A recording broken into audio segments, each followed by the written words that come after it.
कहते हैं हमें समझा रहे हैं कि तुम देख रहे हो कि कोई कल मर गया, कोई परसों मर गया, इसी से आपके मित्र प्यारे रिश्तेदार खत्म हो रहे हैं और आप भी एक दिन जाओगे।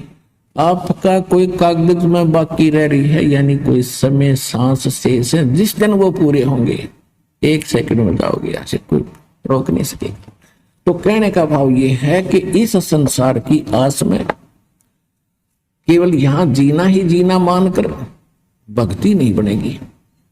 परमात्मा की भक्ति को प्रथम रखकर और फिर चलो। आप विश्वास करो, ये मालिक आपको जीवन देगा, आपकी आयु बढ़ावेगा, एक्सटेंशन देगा, यदि आपकी नीत भक्ति की रही।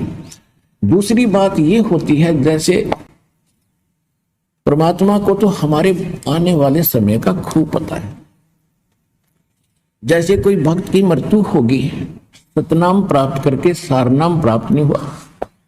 अब कोई उसके मन में, क्योंकि जो भक्त है उनको तो दृढ़ता रहती है, समाज के लोग वहां आते हैं, पता नहीं क्या क्या उसको कहते हैं, तुम तो ये कहा करते, तुम तो ये कहा करते, और अच्छा भगत था, पूरी श्रद्धा थी, इसकी एक्सटेंशन क्यों ना करी तुम्हारे भगवान ने। तो पुण्यात्मा विचलित ना होना। आपको उदाहरण देता हूं कि उस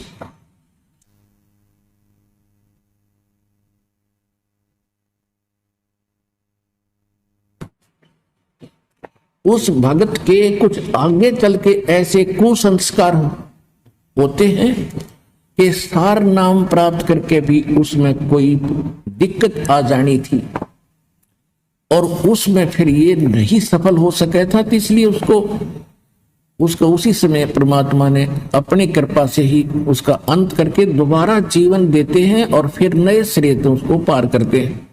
अब तो ये भक्ति युग शुरू हो गया, हजारों वर्ष ये चलेगा। अब तो कोई धोखा है नहीं, मोक्ष नहीं, मृत्यु होगी तुरंत मनुष्य जीवन 10वें महीने आ लेगा। यहां पर 10वें महीने वो आत्मा यहां आ लेगी किसी बहन बेटी के गोदी में, माई के गोदी में, और गर्भ से भक्ति शुरू हो जाएगी उसकी।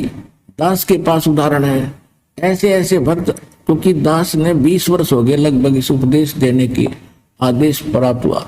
उस समय से देख रहा है कि कुछ ऐसे भक्त सारनाम प्राप्त करके भी बिगड़ गए और छोड़ गए यहां से, और वो नकलियां गज्जा फंसे। तो वो कुमार्ग था। तो इससे पहले अगर वो पहले मर जाते वो अच्छा था, इस नाशकरण पे भक्ति का। तो परमात्मा अपने भक्त हंस के लिए जो ऑपरेशन आवश्यक होगा वो अवश्य करेगा।